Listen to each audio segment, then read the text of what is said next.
आज के लिए क्या है पॉजिटिव? पॉजिटिव बहुत सारे हैं। सबसे पहले तो आपने मेरा मूड माहौल ही देख लिया होगा, इतना पॉजिटिव है। उसके अलावा देखिए, युद्ध की शुरुआत जब से हुई है 28 फरवरी से, उसके बाद का एफआईएस का सबसे छोटा आंकड़ा है जो मैं आगे एफआई के डेटा में आपको बताऊंगा। तो आज सबसे बड़ा पॉजिटिव है। हम क्या चाहते हैं? हम ये चाहते हैं भाई तुम बेचना बंद करो, पहली चीज़। फिर शॉर्ट कवरिंग करो, और तीसरा, अगर हमारे प्रति थोड़ा प्यार आ गया हो तो खरीदना भी शुरू कर लो। ठीक है, 3 स्टेज है। मतलब ये एफआईएस का वैसा नहीं ना, लव एट फर्स्ट साइट, देखते ही इंडिया आओ पैसा लगाते हैं, है ना। ये सब लोग किस्से कहानियों में बॉलीवुड की फिल्मों में होता है ना। तो यहाँ पे तो एफआईएस तो 3 स्टेज में ही प्यार करेंगे हमसे। पहले नफरत करना बंद कर देंगे, यानी कि बेचना बंद। फिर शॉर्ट करेंगे, यानी थोड़ा न्यूट्रल हो जाएंगे। फिर प्यार करेंगे तो खरीदारी करने आएंगे। जब आएंगे तब आएंगे। कल समीर अरोड़ा साहब ने मुझे बहुत अच्छी बात की, मतलब कुछ मत करो, इनको बोल दो 5 साल के लिए टैक्स फ्री।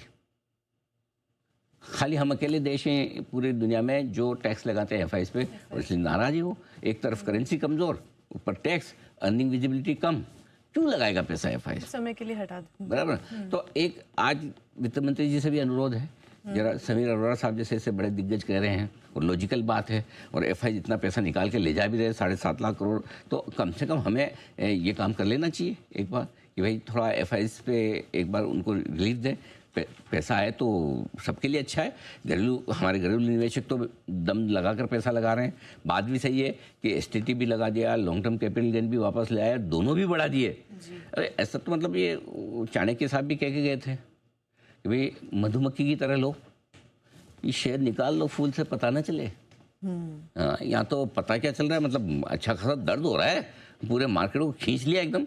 और अब तो 20-25 करोड़ इन्वेस्टर हैं। क्या पता ये एक बड़ा वोट बैंक किसी भी कंपनी, किसी भी पॉलिटिकल पार्टी के लिए बन सकता है, जितने इन्वेस्टर हैं। मौका है एकदम सही, मार दो चौका। आइए, इसके बाद अमेरिकी बाजारों में शानदार रिकवरी। कहाँ 250 अंक नीचे थे डाउ फ्यूचर्स, तो कहाँ 350 अंक मजबूती के साथ बंद हुए। 200 अंक नेस्डेक चढ़कर बंद हुआ लगातार 7वें दिन। एशियाई बाजारों ने फर्स्ट क्लास शुरुआत की। All is well. कच्चा तेल सुस्त है, 100 की तरफ नहीं जा रहा। बहुत बढ़िया, thank you very much. America के साथ आज ईरान की सीधी बातचीत, आमने सामने 1 to 1 eye to eye contact के साथ। अब तक खाली इधर उधर मीडिएटर के थ्रू। शर्तों के साथ लेबनान के साथ बातचीत करने को तैयार इजराइल। ट्रेड डील फाइनल करने के लिए अमेरिका जा रहा है हमारा दल, और ये खुद कहा है सर्जियो गोर साहब ने। ठीक है, टीसीएस के अच्छे नतीजे, विप्रो का बायबैक, ऑल इज वेल। तो पॉजिटिव खबरें आज के लिए, लेकिन सब कुछ नेगेटिव भी होंगी ही। बिल्कुल, हमेशा मार्केट में नेगेटिव रिस्क फैक्टर कभी खत्म नहीं होते हैं। मार्केट में रिस्क कब खत्म होती है या नेगेटिव कब खत्म होती है? जब आपके पास कोई शेयर ना हो या आपने सब बेच दियो। राइट, उसके लिए कोई रिस्क है नहीं। जिसके पास शेयर है उसके लिए हमेशा रिस्क। ट्रम्प के बयान अभी भी आक्रामक, कुछ भी बोलता रहता है, बोलते रहते हैं। प्रेसिडेंट है भाई, सम्मान देना चाहिए, बिल्कुल नहीं। हाँ, हॉर्मुज खुलने को लेकर अभी भी स्थिति साफ नहीं है। एफआईएस की बिकवाली के साथ डीआईएस की खरीदारी भी थोड़ी छोटी होती दिख रही है। वीकेंड सेशन पे थोड़ा एक्स्ट्रा सावधानी का माहौल वैसे भी बन जाता है। मैं तो कह रहा हूँ मत बनाओ वीकेंड। ठीक है, आपको खरीदा बेचना अपनी जगह है, लेकिन अब इसका मतलब भी नहीं कि मंडे मॉर्निंग, अनिल जी आप तो कह रहे थे वीकेंड में अचानक से ट्रम्प का कोई भरोसा है नहीं भाई साहब। वीकेंड पे आ सकती है खबरें, किसी भी तरह की आ सकती है, लेकिन ये तो किसी भी वीकेंड पे आ सकती है ना। एक्चुअली आज एक और इंटरेस्टिंग खबर मैं कहीं पढ़ रहा था, वो कंफर्म नहीं हुई। आज रशिया यूक्रेन के बीच में भी युद्ध विराम की खबरें चल रही थी।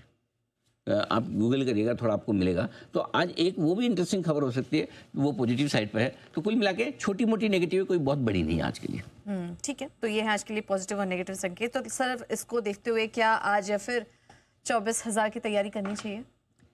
पूजा जी, क्या 24,000? आप सवाल ही बड़ा करो, 25,000 26,000 वाला करो, तब तो मजा है। लेकिन वो आज का है तो आपका 24,000 जायज़ सवाल, क्योंकि आपने आज का पूछा है तो बिल्कुल ठीक है। क्या 24,000 की तैयारी है? पॉजिटिव ज़्यादा है, जैसा आपने सुना, नेगेटिव कम। ठीक है, रिस्क कम है, पॉजिटिव ज़्यादा है। कल की गिरावट के बाद बाजार थोड़े हल्के भी हो गए, पोजीशंस हल्की हुई है, तो ये एक अच्छा संकेत। देखिए, पुट कॉल रेशियो 1.12 से निफ्टी का घटकर 0.97 आया। बैंक निफ्टी का 0.80 से घटकर थोड़ा सा 3 बेसिस पॉइंट कम आया। कि पोजीशन थोड़ी सी लाइट हुई है, विच इज़ गुड, क्योंकि परसों तेजी में लोगों ने काफ़ी शॉर्ट काटे, लॉन्ग भी किए, कल थोड़े हल्के हो गए। इसलिए फिर से 24,000 की तरफ पहुँचने की तैयारी बिल्कुल है। अब मैं आपको 2 चीज़ बताता हूँ जो इंपॉर्टेंट है। जहाँ से हमने गैप छोड़ा था 23,465, वहाँ पर जब तक 23,450 के नीचे निफ्टी बंद ना हो, और बैंक निफ्टी का जो 54,150 के ऊपर का गैप था, तो जब तक 54,100 के नीचे बैंक निफ्टी बंद ना हो, तब तक क्या करना है? क्या करना है?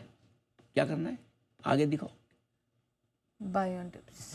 ये आपसे पढ़वाना था मुझे, पढ़ो आप क्या करना है, तब तक बाय ऑन डिप्स। याद हो गया पूजा को। तो जब तक है 23,450 और 54,100 के नीचे बनना हो तब तक बाय ऑन डिप्स करना है। जिस दिन इसके नीचे बंद होगा हम कहेंगे कि एक बार के लिए थोड़ा सा आपका जो टॉप बना है उसको ध्यान में रखिए, कंसोलिडेट कर सकते हैं, थोड़ा नीचे जा सकते हैं। क्लियर है? ठीक है। अब आइए ट्रेडिंग के लिहाज से दोनों तरफ मौके मिलेंगे। ऊपर के लेवल पे आपको प्रॉफिट बुकिंग भी करनी है, 24,000 के आसपास आए थोड़ी प्रॉफिट बुक करके वापस नीचे खड़े हो जाए, ठीक है। 55,500 55,700 की रेंज में आए वहाँ पर प्रॉफिट बुक करके फिर नीचे खड़े हो जाए, आपको दोनों तरफ मौका दे देगा। लेकिन अगर ज़्यादातर लोग जो बेचना नहीं जानते, शॉर्ट करना, बेचने से मतलब मेरा शॉर्ट करना, आपकी ली हुई पोजीशन तो आप बेच देते हो, शॉर्ट करना नहीं जानते, करेक्ट, कोई बात नहीं। जो शॉर्ट करना नहीं जानते वो बाय एंड डिप्स रखे। लेकिन आपका ब्रेकआउट का लेवल क्या होगा?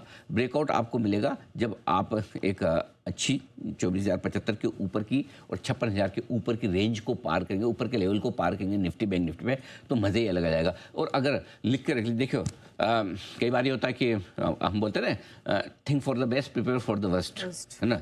अभी आज मैं बोलता हूँ prepare for the best, think for the best. Best के लिए सोचो, हो सकता है कौन जाने ईश्वर की कृपा हो जाए, 24,075 के ऊपर क्लोजिंग मिल जाए, 56,000 के ऊपर मिल जाए, और अगर मिल जाए तो फ्रेश खरीदारी करके जाए, ये आपके लिए ठीक है।